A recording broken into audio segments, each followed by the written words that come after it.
The year was 1913.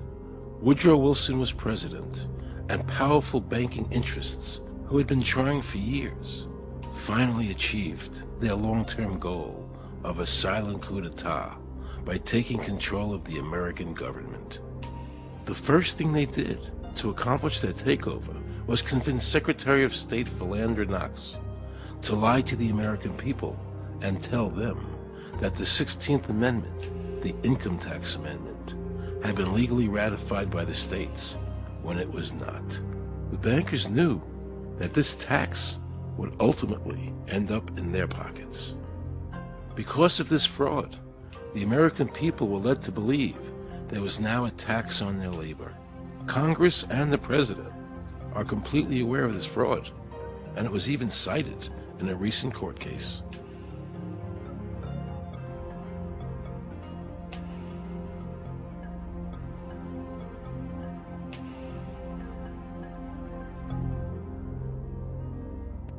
That very same year, the bankers committed their second and by far the most diabolical fraud ever perpetrated on the American people by bribing senators to pass the Federal Reserve Act without the required constitutional amendment.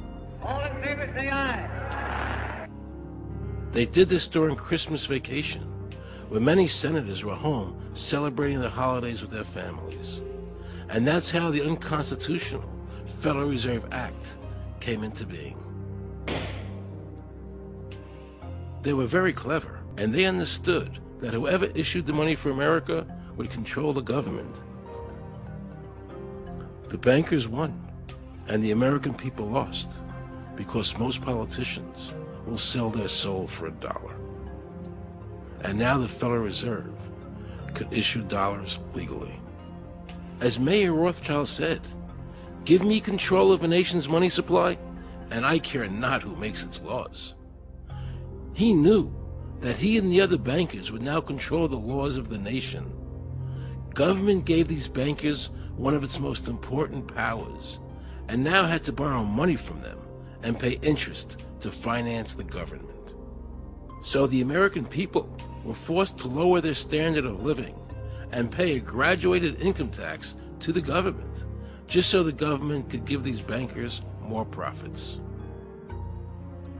President Woodrow Wilson, who signed the Federal Reserve Act into law, later said, in regret, "I am a most unhappy man. I have unwittingly ruined my country. A great industrial nation is now controlled by its system of credit. We are no longer a government by free opinion, no longer a government by conviction and the vote of the majority, but a government by the opinion and duress of a small group of dominant men."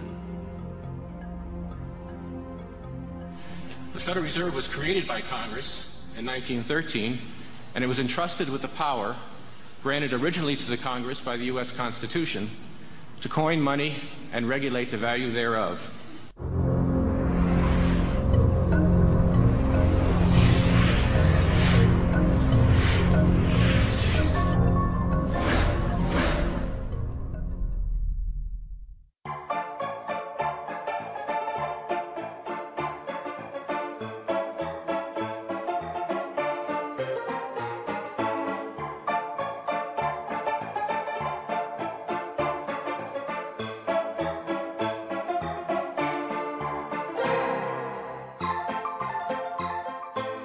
What's your name? Jan Crafting? Hi, Jen. I'm Aaron Russo. I produced the movie Is this a joke? Am I gonna No, make it it's not a foolish? joke. Okay, good. No. I produced the movie Trading Places with Eddie Murphy and The Rose with Bette Midler, many movies, and I'm doing a feature film. And my film is about my quest to find out whether or not people pay income taxes. Do you pay an income tax? Yes, I do. You do? Yeah. Have you ever seen a law that requires you to pay an income tax? Have I ever read it? You mean in the page, black and white? No, Yeah. no. So you pay the income tax, I assume? Of late. Well, actually, no, I didn't file last year, but I'm sorry, is this on film? No, I paid my tax. My question to you is, have you ever seen a law that says you have to pay an income tax?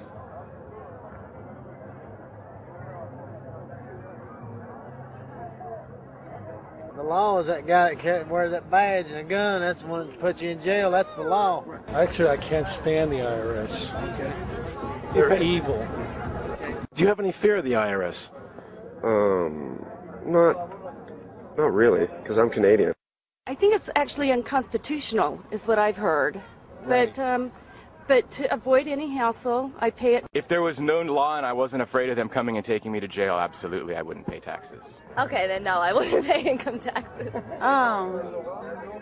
a no-brainer. You wouldn't pay it. I wouldn't pay it. Why would anybody? Because that's what they tell us we must do, else we're bad Americans. Would you pay it?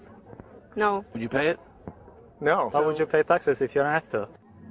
The income tax is not legal because it would be a direct tax and it is not apportioned as the Constitution demands. If it's against the Constitution, then why are we doing it?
I really expected that, of course, there's a law that you can point to in the law book, the code, that requires you to file a tax return. Of course there is. Maybe I don't know what it is right then as he was speaking to me, but sure. So naively, I agreed to go off and research it and get back to him. 3.5 months later, I was at that point where I couldn't find the statute that clearly made a person liable, at least not me and most people I know. And I had no choice in my mind except to resign. I had to leave the IRS because I presented evidence that I had accumulated indicating that the agency was violating the law and violating people's rights. And I asked the agency for a response to my sincere concerns. And the answer I got was that they would not respond to my concerns and that they would provide me with the paperwork necessary to tender my resignation. But We the People Foundation for Constitutional Education put a full-page ad in the USA Today on July 7, 2000. And within the body of that ad was a $50,000 challenge for anyone that could show the law. And to me, $50,000 is a lot of money. So I went after that and did the research based on the fact that I thought, let's put this baby to bed. I'm hearing all these rumors. I'm going to kill 2 birds with 1 stone. I'll answer these people's questions that are asking me, and then I'll win this $50,000. And, based on the research that I did throughout the year 2000 and that I'm still doing, I have not found that law. I've asked Congress, we've asked a lot of people in the IRS commissioners, helpers. They can't answer, because if they answer, the American people are going to know that this whole thing is a fraud.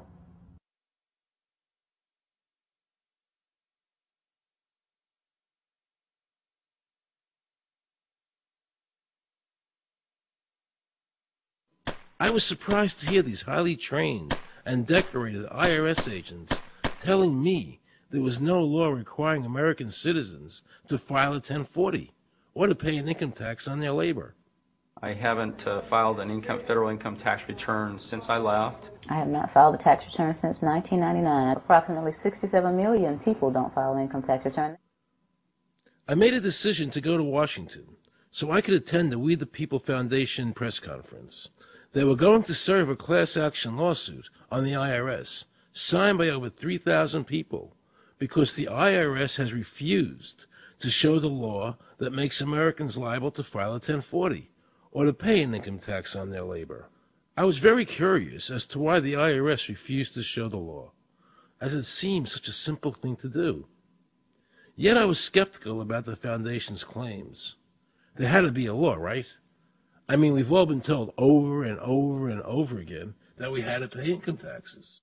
No answers, no taxes. No answers, no taxes. No answers, no taxes.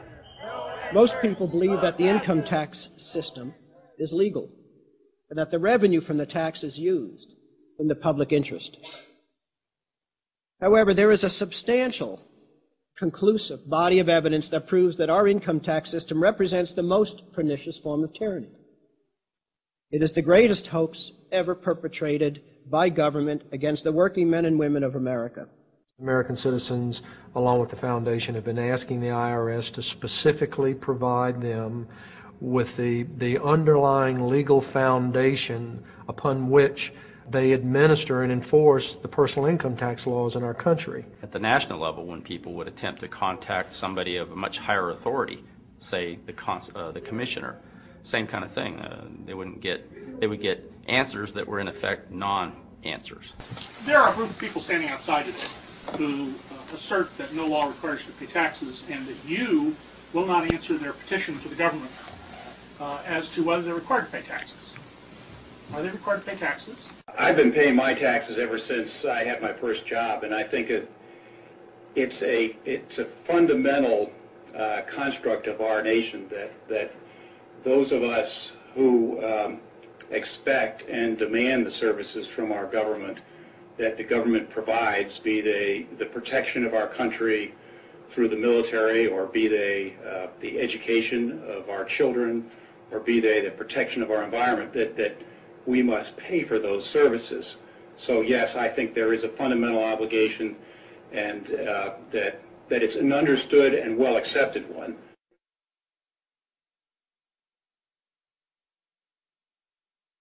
Joe Bannister and I had a meeting in the White House with President Clinton's economic advisor, Jason Furman.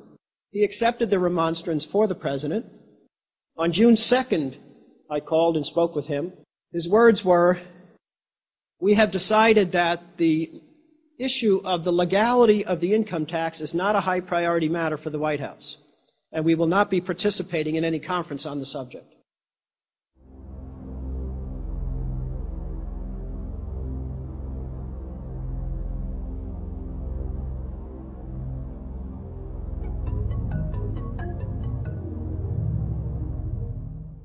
I decided not to eat until my death or until the government agreed to send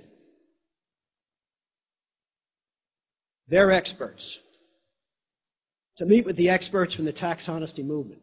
And with the help of Congressman Bartlett, a deal was made. I'm very pleased that through these several trying weeks and now months, that we have secured the agreement of the IRS and the Justice Department, because some of the questions are beyond the purview of IRS, that they will both attend a public symposium where these issues can be formally addressed. Last Thanksgiving, DOJ and IRS notified Congressman Bartlett that they would not participate. Congressman Bartlett then waited until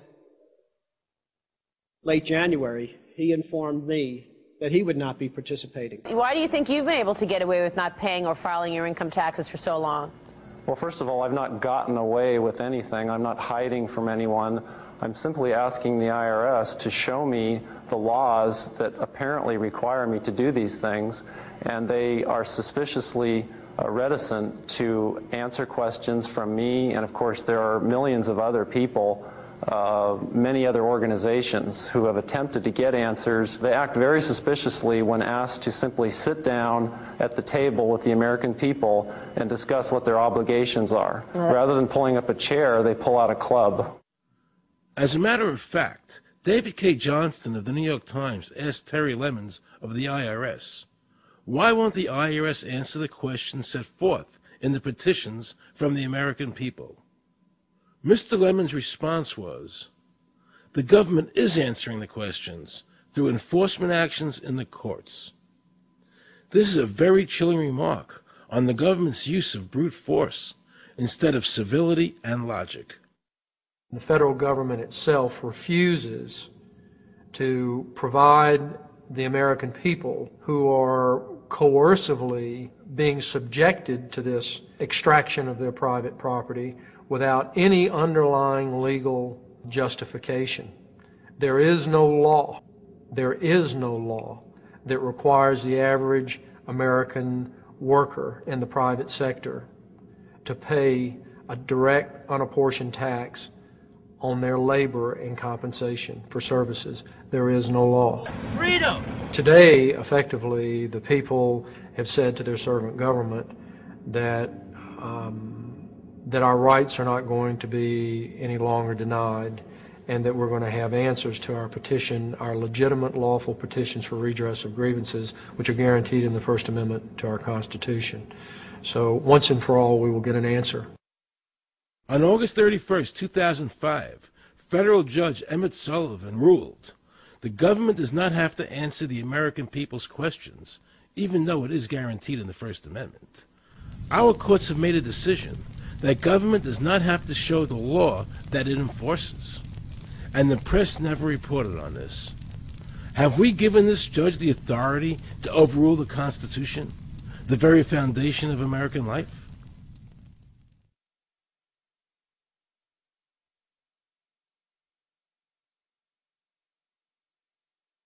I believe that in both spirit and substance, our tax system has come to be un-American. Death and taxes may be inevitable, but unjust taxes are not. The country's taxes must be fixed, and I know what to do with it. If you think you're paying too much now, just wait till I get through with it. Now, Mr. Hanley, I'd like to ask you something. What does the government do with all the money we give them in taxes?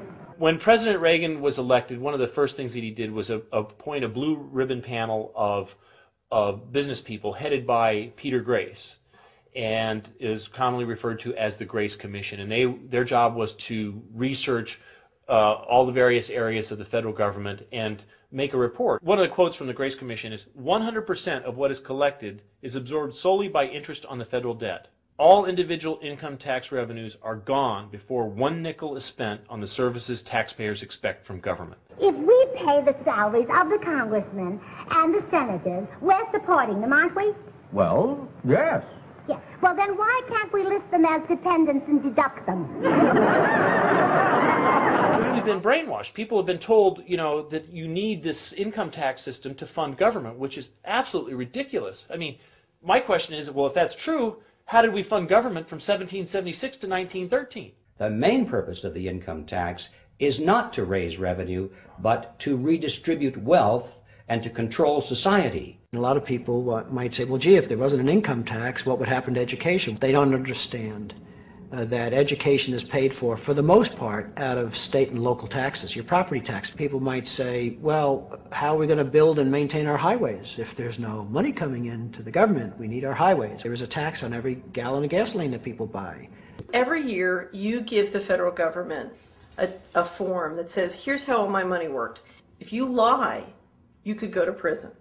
So you're required to give them a financial statement that under, the force of law could put you in prison if it's not impeccable, right? And under the law, they're supposed to do the same. They're supposed to give you back a financial statement that says, here's what we did with your money. Except you comply and they don't. In fiscal 99, the Department of Defense had 1.1 trillion of undocumentable adjustments.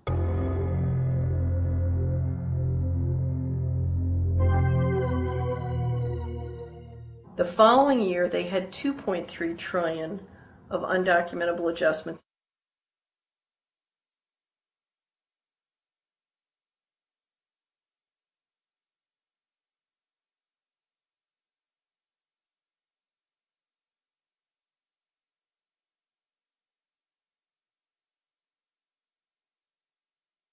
So I called Sheldon Cohen because he used to be the IRS commissioner. He wrote the tax code, and he was also general counsel to the IRS. He is a true expert, and I couldn't find a better person to answer my questions. He graciously agreed to my interview. The reason I'm doing this documentary is because there are many people in America today who believe that there's no law that requires them to pay an income tax or file a 1040. And there are many people going to jail for it, fighting over it. The Internal Revenue Code is authorized by the 16th Amendment. I think it should be clarified. I think government should be transparent to the people. Why doesn't the IRS commissioner sit down with them and just explain it in clear English? Why? I don't think they really care. They don't think. I think they're just playing word games. You don't think they're sincere people? No, I don't think they're sincere people. Today I interviewed a juror, okay, who sat on a case, and they found the person not guilty for lack of filing, okay? And I asked her why they found him not guilty. And she said because the IRS couldn't show us the law that made him liable to file a 1040. All they need to do, if there is a law, is to show us the law, which of course they never did. And the reason they didn't do it was why? Because there is no law. Title 26 requires you to file a return. But doesn't Title 26 have to be in compliance with the Supreme Court decisions? You're going to take a 1920 case and superimpose it on the whole Internal Revenue Code that was written after it? No, that's not. I can't believe what I just heard. Rewind.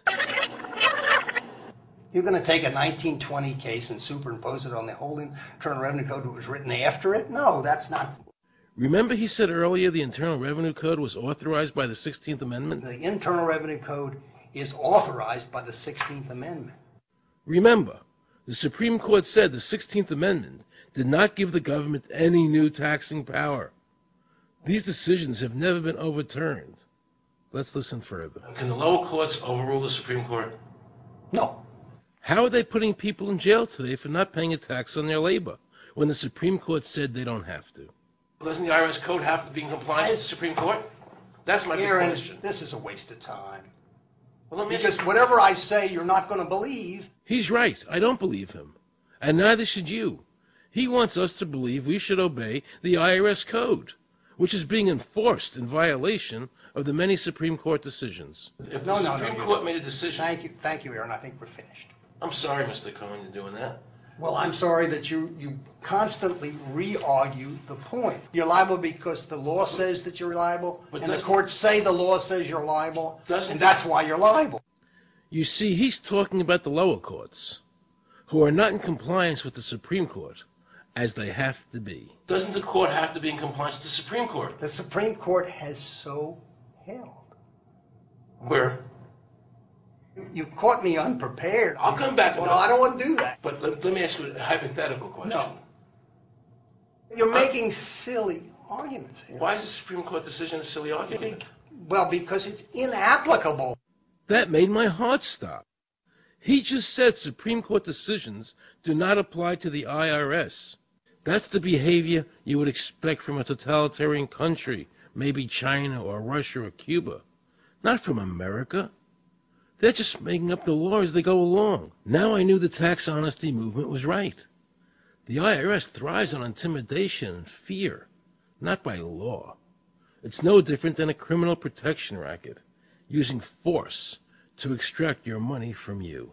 Then the former IRS commissioner, now working at a prestigious Washington law firm, threatens me. Watch. Aaron, you understand Yiddish, Cornish helfen. For those of you who don't understand Yiddish, that means nothing will help you.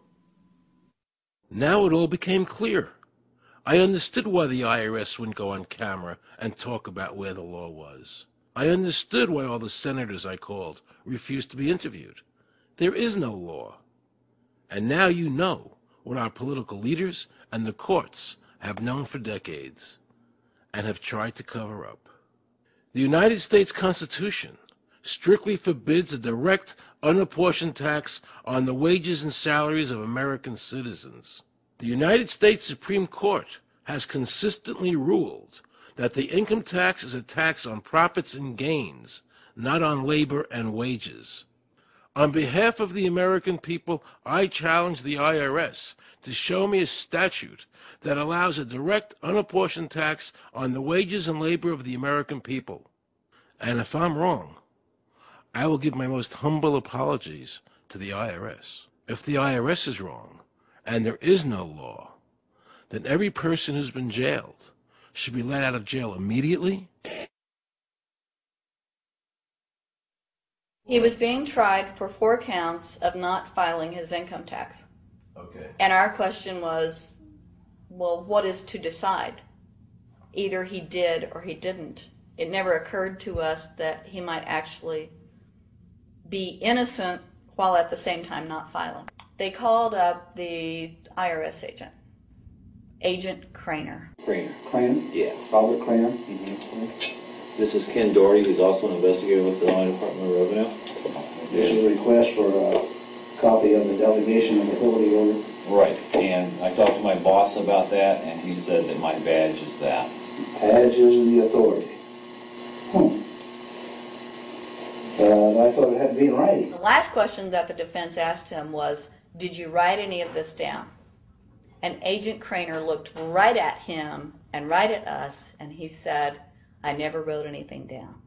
And yet when we saw the video, there he was, writing notes, you know. And so I'm thinking, okay, at this point, the judge is supposed to say, Agent Craner, it is clear that you have committed perjury. It wasn't even noticed. It finally came to the climax. Mr. Harrell looked right at the prosecutor, and he said, I will tell you the same thing I have told over and over again to government officials.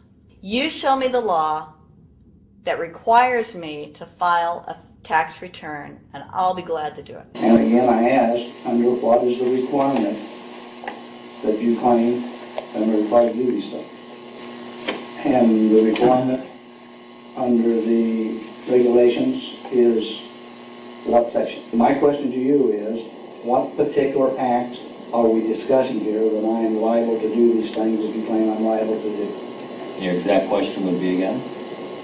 Okay, what is the section that what? But I guess I'm still not understanding your question, Mr. Harrell.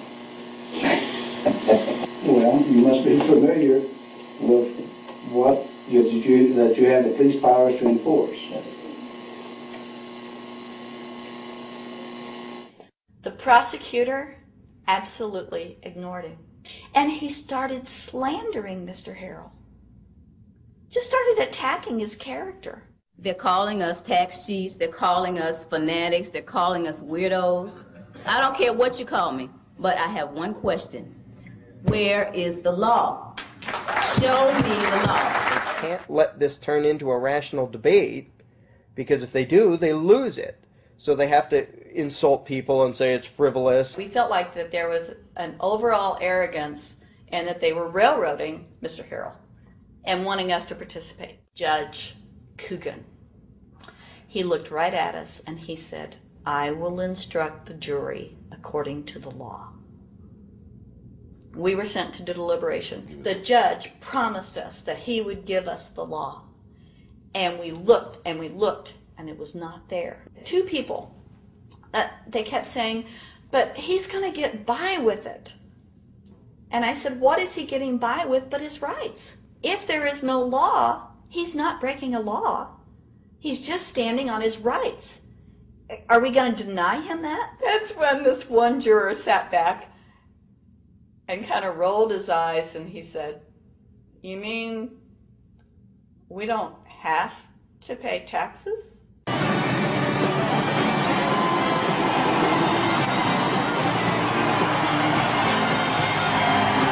All of a sudden we realized that this trial was much bigger.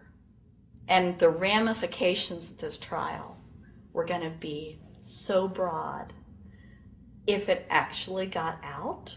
I mean, it's like we had just discovered this great government secret. And so when we came out for the delivering of the verdict, the judge was, I'm sure, even at this point, I'm sure he still thought we would give a guilty verdict. And the reason I say that is because of the look on his face when the first not guilty was read. His face just turned white. I mean, it's like, I don't believe this. The second time, you could hear people out in the audience just in the courtroom, just going, wow, and the judge is just getting red in the face. I mean, he was just livid. And the judge got up and left. I sat there and I thought, this truly is a victory for the people. And I have never felt more patriotic. And I knew that we had done the right thing. I looked at that man, Mr. Harrell, and I thought, the system might not work all the time, but this time, for that man, it did.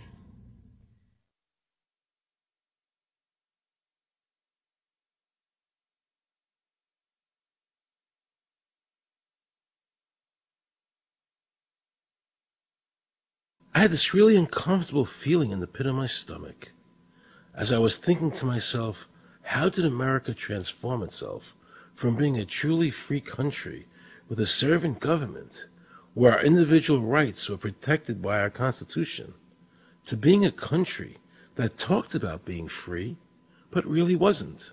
The change started when the Federal Reserve came into existence and America adopted one of the major planks of the Communist Manifesto by bringing to America this central bank. The very same people that backed the Federal Reserve System also backed the graduated income tax, a second plank from the Communist Manifesto. You know that the Federal Reserve is a private bank and not a government agency? No, I wasn't aware of that. It's a private bank? That would scare me quite a bit. What if you learned that the Federal Reserve makes money off the taxes you pay? How would you feel about that? Angry. Like I'm feeling right now. I would feel cheated by my government. I'd be angry. It kind of sucks. They're pretty much in control of everything. I decided to drive back to Washington to see Dr. Ron Paul. He had been a congressman for over 20 years. I had met him previously in 1998 when I was running for governor of Nevada, and I knew him to be an honest and sincere man, and I thought he'd be very helpful in letting me know what the future holds for the American people. Who owns the Federal Reserve? It's secret, and we can't find out what's happening. But the Congress created it, and it's not authorized in the Constitution. The government borrows money from a private corporation using the name Federal that prints United States on it, and then it pays back to the Fed, which is owned by private banks. We don't know who all those private banks are. The money that the government is paying back to the private bankers is the money that comes from you and me. Why in the world would the American government borrow money and pay fees on it when it has the authority to make the money itself interest-free? The Federal Reserve is no more federal than Federal Express. I've never seen a full list of ownership for the Fed. I don't think anybody has. The government works for a private bank, and the private bank works for its owners, the true masters.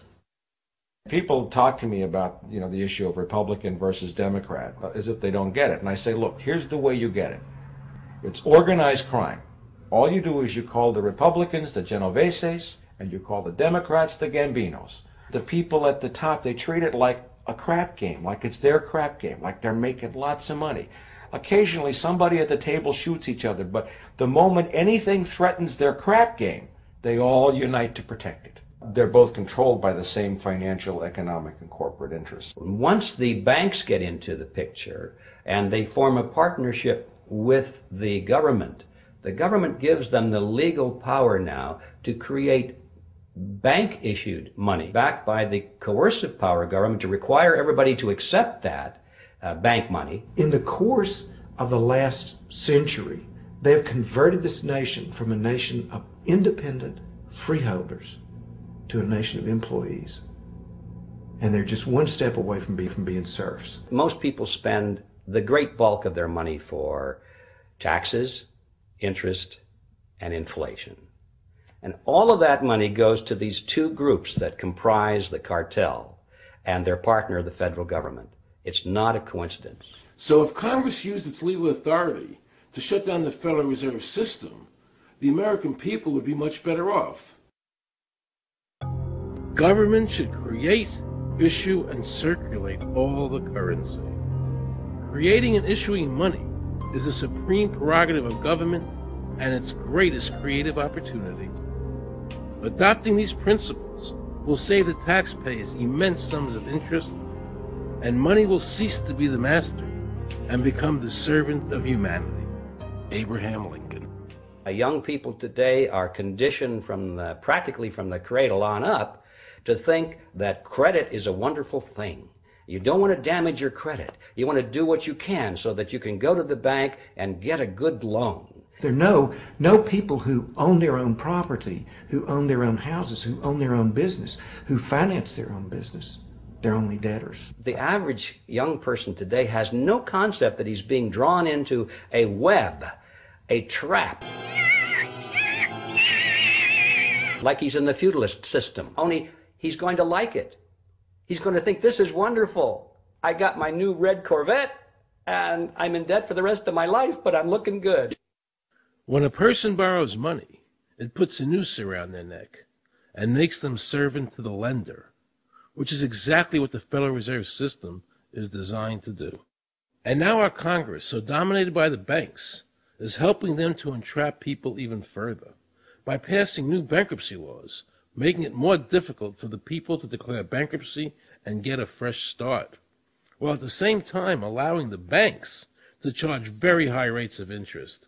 This is the way the Democrats and Republicans, working with the banks, legally enslave the nation. Credit card industry is a huge political contributor, and unfortunately, a certain number of... It just seems so, like I say, just bald. You know, this idea that credit card industry gives a lot of money to the government, so they will protect them even to the just abject disinterest of their own constituents. That happens kind of a lot. The board of directors of the Federal Reserve System is chosen by the president from a list prepared by the bankers themselves. The process of finding a Greenspan replacement is ongoing and is being managed by a small group of people responsible for coming up with a list of nominees. It's important that whomever I pick is viewed as an independent person from politics. If the American people ever allow the banks to control the issuance of their currency, the banks and corporations that will grow up around them will deprive the people of all property until their children wake up homeless on the continent their fathers conquered. Thomas Jefferson. So the Federal Reserve is actually an illegal entity functioning within government. It's illegal, and what we have given to this so-called agency is the authority to counterfeit money. Do you have any points of view about the Federal Reserve and how the Federal Reserve operates? They just enter something on a computer. Oh, you need 20 billion today. Here's 20 billion, but they got that out of thin air. It came out of thin air, it goes to the Treasury then pays the bills. So it's no different than monopoly money.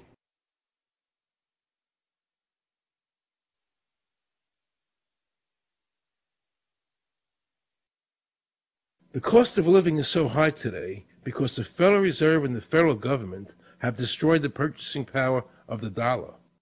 The dollar today is actually worth about 4 cents, despite the fact that the government, the Federal Reserve, and the media keep telling us that they're protecting the value of the dollar. This is a lie. All countries who have ever attempted to create money on thin air, the currency is eventually destroyed.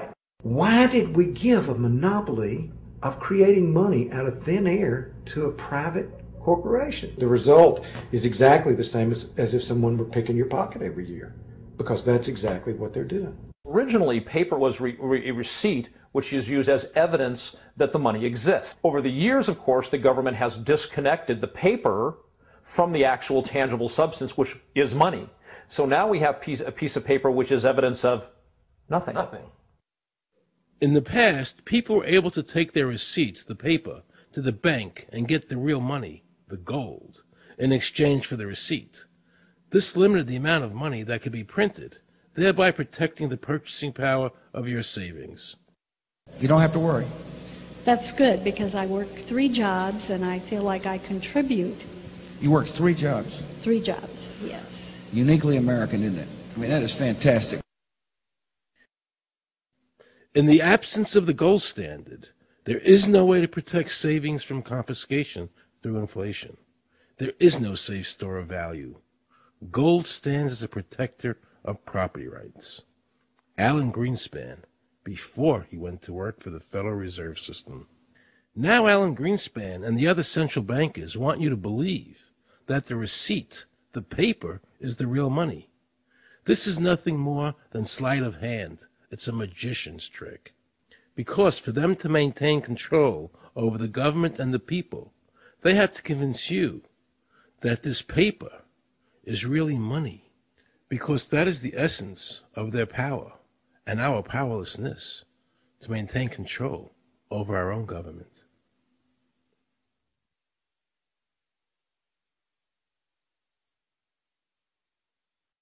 What happened to the gold in Fort Knox? Nobody really knows. When I served on the Gold Commission, I asked them to really, do another audit. I remember it was 15-2. They said, we don't need to audit the gold. It's supposed to be the American people's gold, and so we would like an accounting to tell the American people what is there. I've been told that the Federal Reserve has taken control of the gold as collateral for the dollars they print.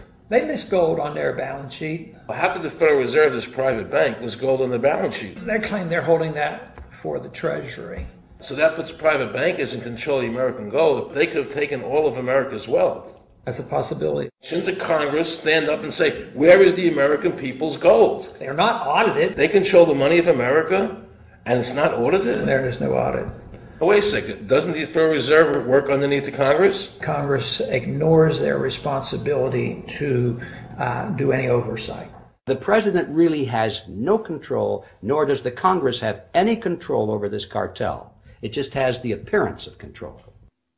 In the final analysis, the Federal Reserve bankers, with the help of the Democrats and Republicans in Congress, have swindled the American people. They have taken the true wealth of America, the gold, and given us a piece of paper in return. And again, not a word from the press. These frauds are going to continue until Congress is no longer intimidated by the Federal Reserve bankers, and Congress uses their legal authority to shut down the Federal Reserve System and to stop this loss of our freedoms. Is there a law that requires people to file a 1040? Not explicitly, but it's certainly implied. Well, implied by force. Yeah. But is there a law? I can't cite a law, no. I cannot.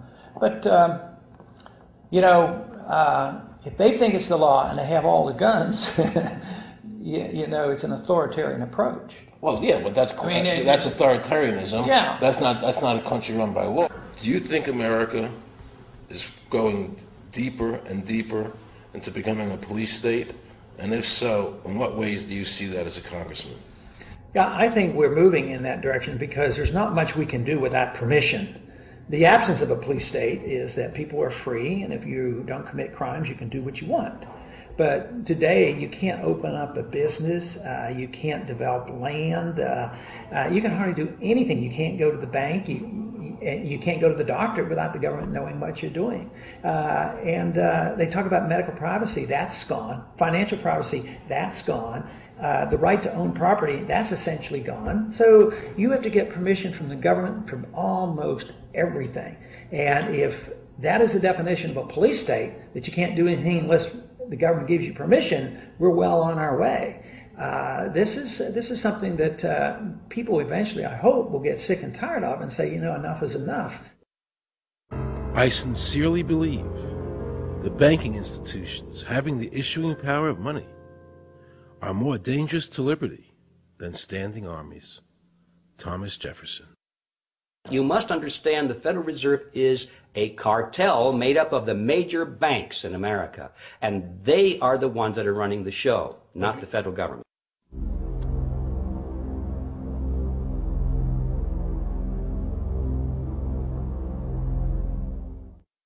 The powers that be behind the system, the financial interests, are able to exercise a disproportionate amount of influence on not only the economic structure of the country, but the political structure.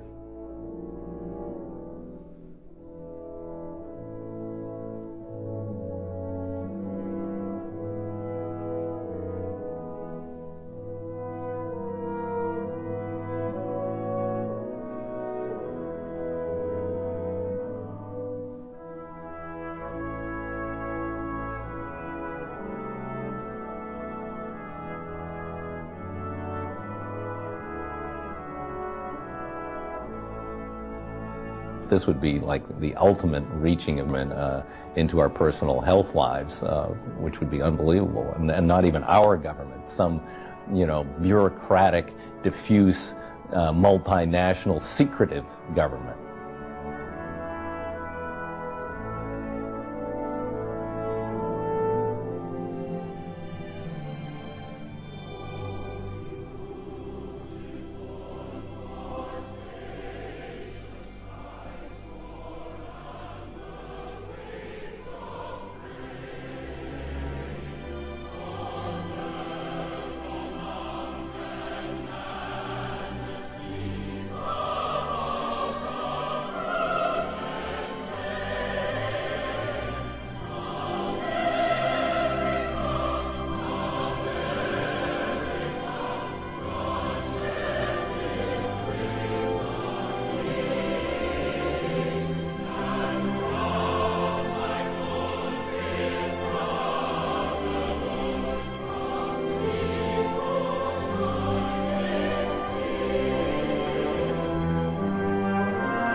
assure the American people that, one, I've got the authority to do this. American people expect us to protect them and protect their civil liberties. I'm going to do that. Preserve, protect, and defend the Constitution of the United States. The Constitution of the United States. So help me God. So help me God. So help me God.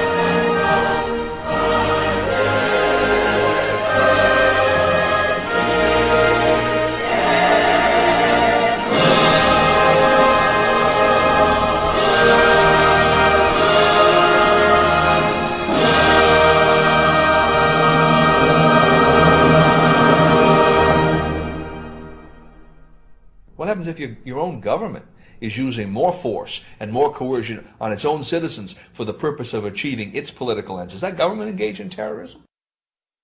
Now let's watch the government add insult to injury to the people of New Orleans.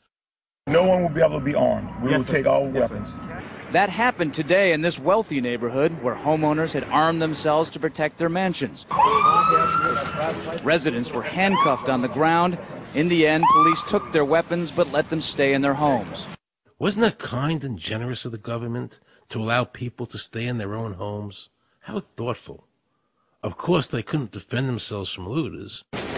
For many of the police and guard troops, it is an uncomfortable job to do this in an American city.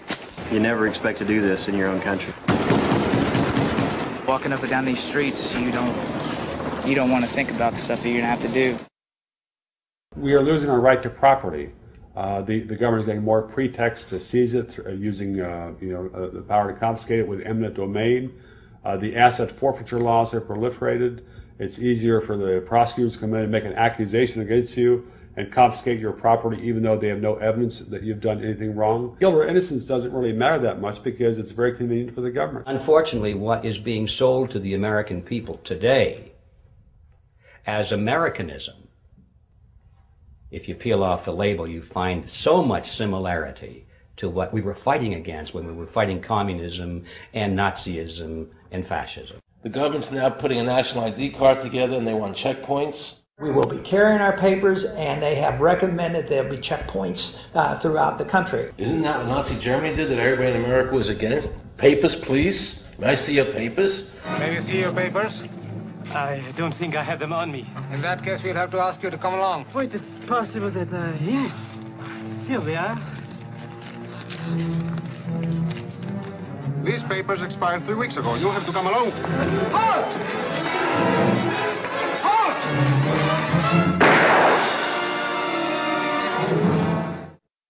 In the new legislation, the national ID card is in it. It takes 3 or 4 pages to describe, and it will be connected with our driver's licenses. The states will be instructed on exactly what they have to do. Social security numbers will be used. Some type of a physical proof, such as fingerprints or retinal prints, have to be on it.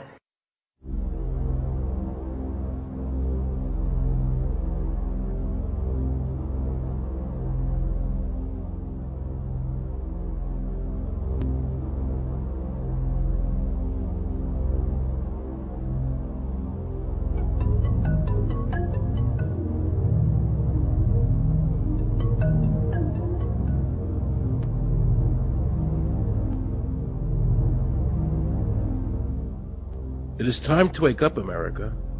These ID cards are not about defeating terrorism, but they are all about controlling the American people.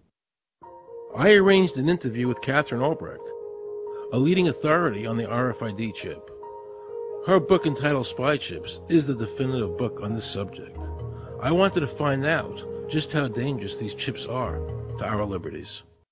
RFID is a technology that uses tiny computer chips the size of a grain of sand or even smaller, hooked up to miniature antennas to transmit information about items at a distance. Back in 1999, Procter & Gamble, Gillette, and MIT got together to find a way to commercialize this technology and make it small enough, make it efficient enough, and make it low cost enough to, essentially, their dream is to put one of these tiny computer chips on every physical item manufactured on planet Earth. The latest technology for identifying people at the point of sale, for identifying people when they make purchases, is actually the implantable chip that you can actually embed directly into human flesh.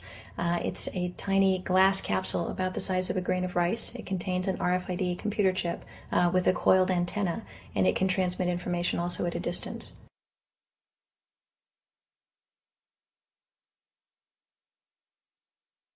Can a microscopic tag be implanted in a person's body to track his every movement? There's actual discussion about that. You will rule on that, mark my words, before your tenure is over.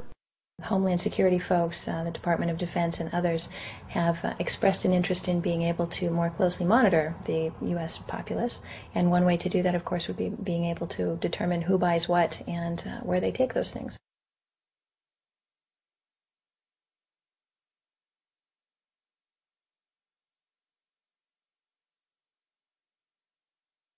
Radio waves can travel through walls, they can travel through wood, they can travel through the things we normally rely on to protect our privacy.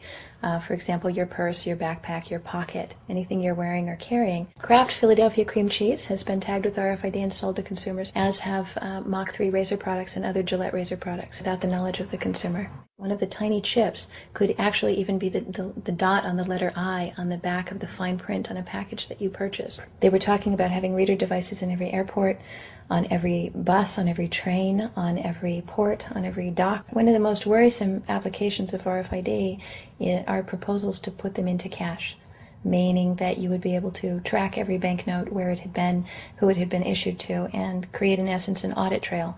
That would essentially take away the anonymity of cash that we now enjoy today. The ATM machine itself, as the money came through the roller device, would be reading each number, and they would know who you are because, of course, you identify yourself at the bank before you take money out. And down the road, when you go to pay at a major retailer, it would also be possible for them, as they're putting the money into the cash drawer, to simply feed it through a little reader device. It would go in, it would tag that number and transfer possession from Aaron Russo, say, to Walmart. Once everything you do is tied down to a single number and there is no longer the ability to pay with cash, then all it takes to render you a non-citizen is to simply turn that chip off. You will no longer be able to really participate in any function in society, including buy food.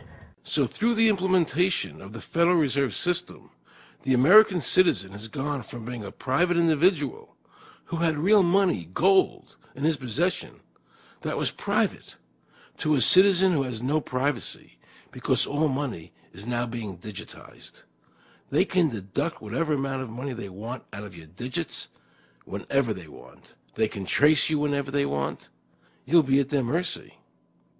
God forbid we allow this to happen in America. This is absolutely Orwellian. I mean, it's talking about Big Brother looking over your shoulder. Absolutely everything you do, every purchase you make, every place you go, every company you interact with, all of that would be reported back potentially to the government.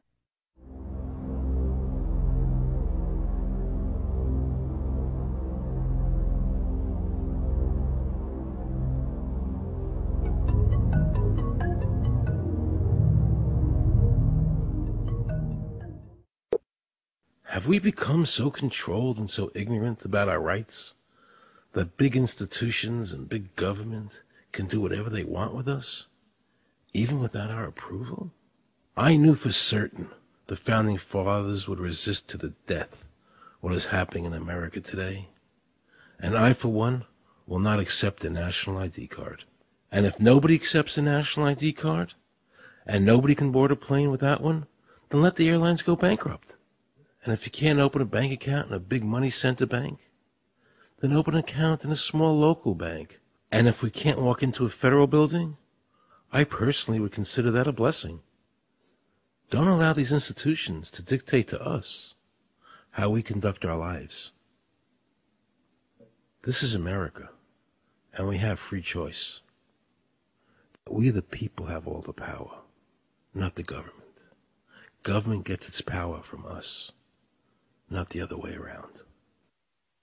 Think of all the men and women who died in all our wars, fighting for freedom, not Federal Reserve bankers. Do you think they sacrificed their lives so that Americans can be chipped like a dog? So we could all have a homing device inside us? No. This ID card is the last step before they implant us. And that's precisely the reason nobody should accept one. And you know what they're going to do?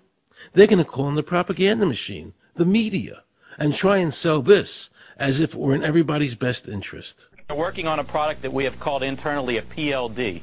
PLD stands for Personal Locating Device, which is an implantable GPS for which our company owns a patent.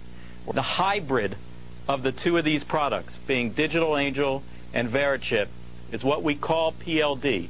PLD should be in prototype form by the end of this year, by December of 2002, and we are already working with the Food and Drug Administration as well as legislative agencies with these products and ultimately with the PLD.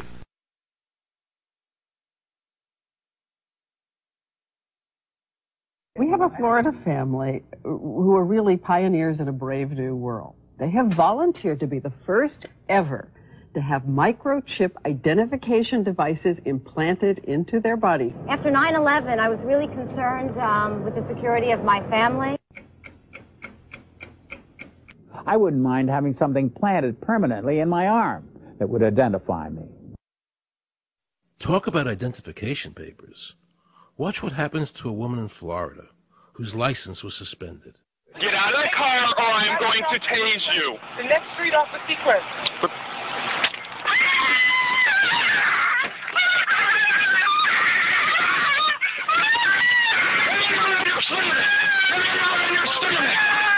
On your stomach. Do it now. Put your hands behind your back. Do it now. Do it now or you're going to get tased again. Do it now. Do it now. On your back. Put your hands behind your back. Put your hands behind your back. I can't. Sure you can. Come here. Ow, ow, ow. Oh, got it. You got blood on her. Oh, my God. You tased me and you handcuffed me? Yep, you're under arrest. For what reason? Your license is suspended.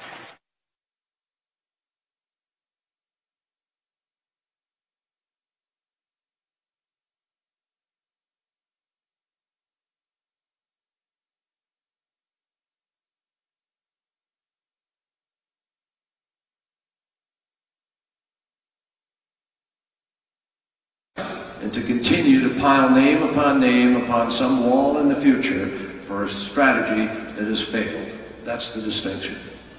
Sir. I first and foremost want to thank you for your time. You spent a lot of time talking to those who hear that. I want to thank you for coming and being open and honest. You recommended a book to us earlier. I wanted to recommend a book to you. It's called Art Madhouse by Greg Palat. I haven't actually. Yeah, he's the top investigative journalist in America. I've already read it. And he says you won the 2004 election. Right. Isn't that amazing? Isn't that amazing? You won in 2004. In fact, there were multiple reports on the day of the election of disenfranchisement of black voters in Florida and Ohio. I'll ask my question. Thank you very much. I'll ask my question. I'm going to preface it. He's been talking for 2 hours. I think I can have 2 minutes. Thank you very much. All right, I'm going to ask you my question. I'm going to inform people, and then I'm going to ask you my question. So there are multiple reports of disenfranchisement of black voters on the day of the election in 2004. Right. There was also voting machines, electronic voting machines in Volusia County, Florida, that counted backwards. So amidst all these reports of phony stuff going on, how could you concede the election on the day? How could you concede the 2004 election on the day? When in this book it says there were 5 million votes that were suppressed and you won the election. Didn't you want to be president? I'm not even done yet. I have 2 more questions.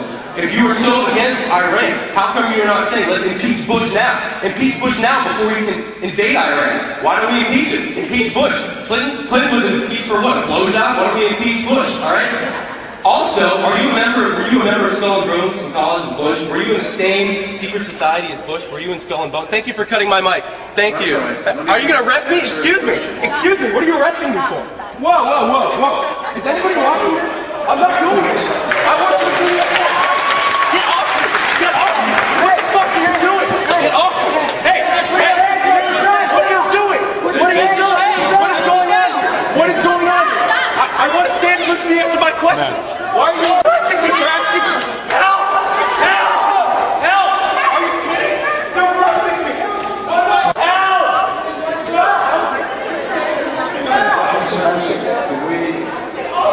I didn't do anything! Help me! Help me! Help! They're arresting me!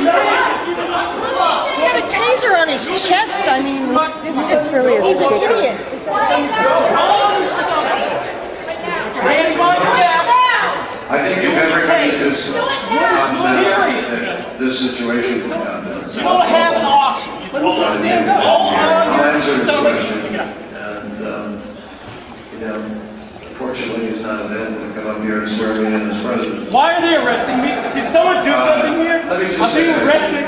Because it's a very important question. What did I do? Get off me! Get off me!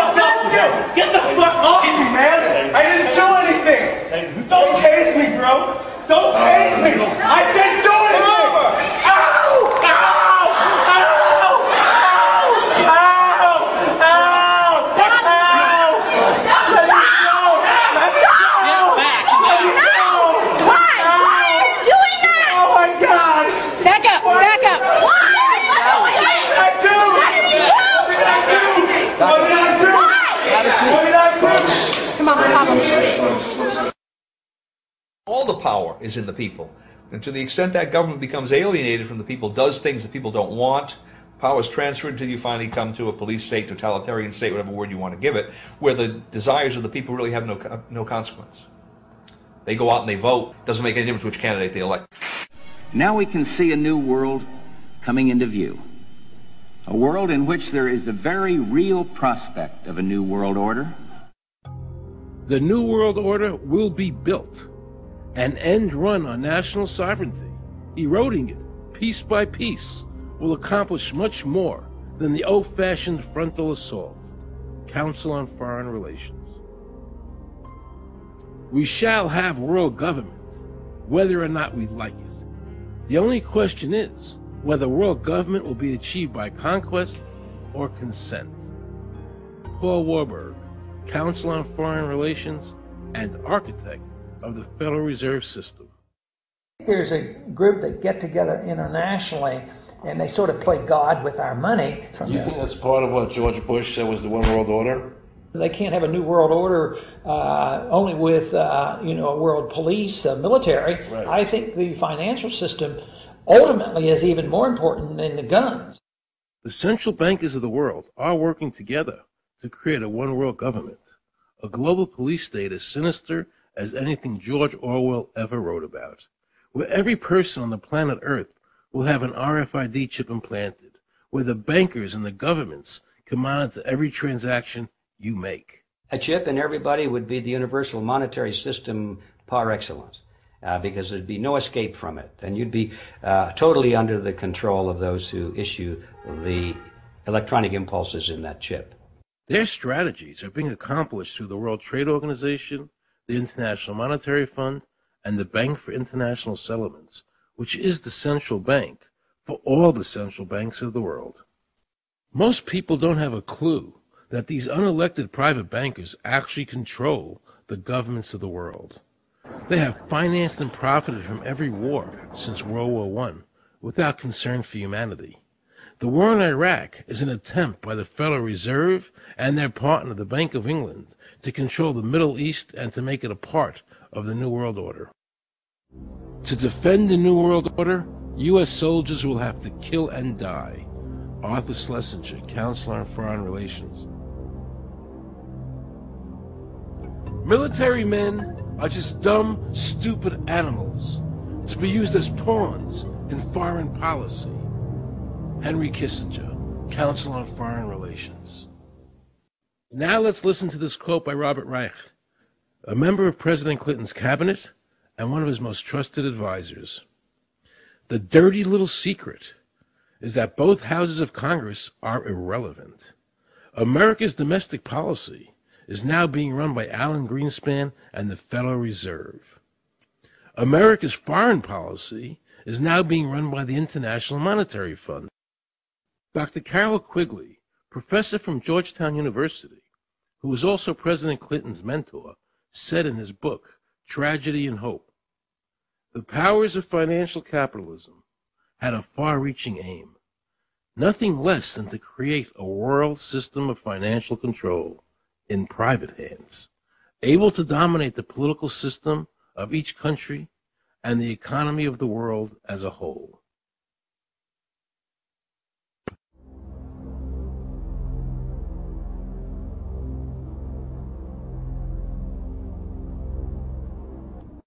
Look what happened in Europe. The people there voted down the European Constitution, wanting each country to stay sovereign. Yet the private central bankers are pushing the governments forward to make this Constitution happen, even though the people voted against it and clearly do not want a world government nor one European government.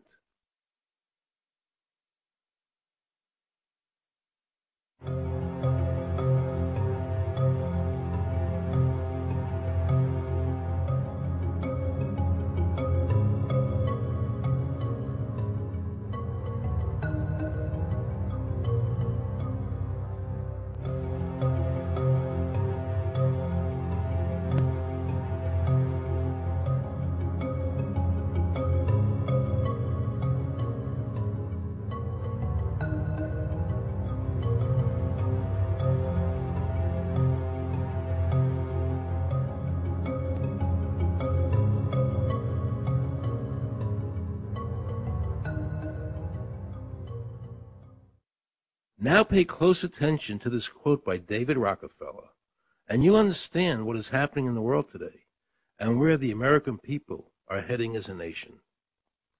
We are grateful to the Washington Post, the New York Times, Time Magazine, and other great publications whose directors have attended our meetings and respected their promises of discretion for almost 40 years. It would have been impossible for us to develop our plan for the world if we had been subjected to the lights of publicity during those years. But now, the world is more sophisticated and prepared to march towards a world government. The supranational sovereignty of an intellectual elite and world bankers is surely preferable to the national autodetermination practiced in past centuries. David Rockefeller, a member of the Council on Foreign Relations, actually believes that we would be better off if he and his bank of friends ran the world.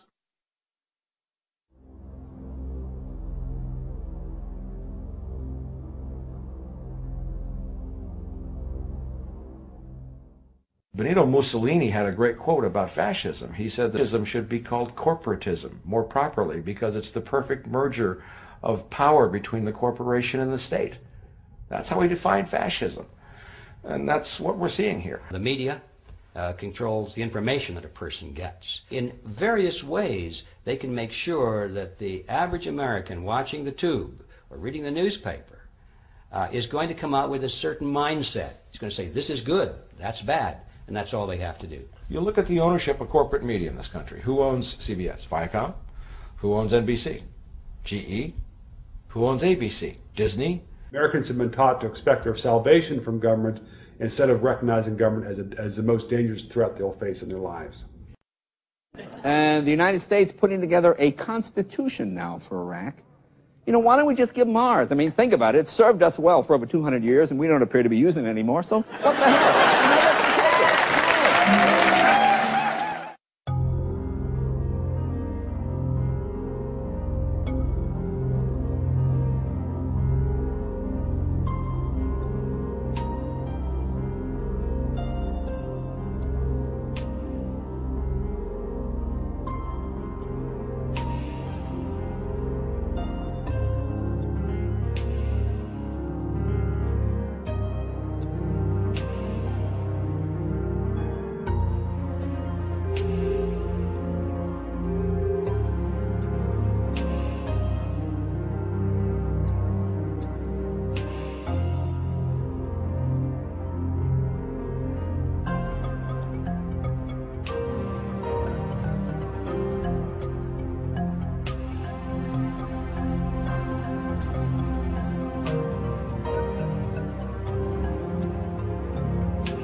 I like the old idea where you could do what you thought you could do and what you wanted to do as long as you didn't hurt other people.